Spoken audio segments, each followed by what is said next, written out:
27 রমজান হওয়ার আগে আগে একবার হলেও আমলটা করবেন, 2 মিনিট সময় লাগবে। ভাইরা আমার, কপালটা খুলে যাবে, ভাগ্য খুলে যাবে। আপনার সন্তানের জন্য, আপনার বিদেশের জন্য, আপনার কাজকর্মের জন্য, ব্যবসা বাণিজ্যের জন্য, সকল কিছুর জন্য আপনার ভাগ্যও খুলে যাবে। আল্লাহর কসম করে বলছি, এই আমলটা যুবকেরা তোমরা পেলে শেয়ার করে দিবা। আমল না করেও সব পাবা, শুধু তোমার একটি শেয়ারে তোমার আমল হয়ে যাবে।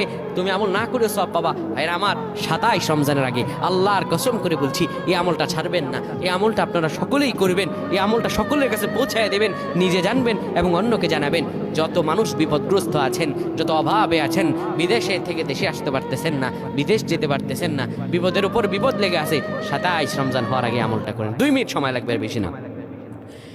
যখন ঈশার নামাজ আপনি পড়বেন, ঈশার নামাজের পরে ওযু করে নেবেন, সুন্দরভাবে পবিত্র পরিচ্ছন্ন হয়ে বিছানাটা ঝাড়ু দিবেন। বিছানার ভিতরে এরপরে আপনি শোয়ার আগে সুন্দর করে আপনি ঘুমানোর আগে পড়বেন, ইয়া মালিকু ইয়া মালিকু 100 বার পড়বেন। এরপর ইয়া খাবিরু 100 বার পড়বেন।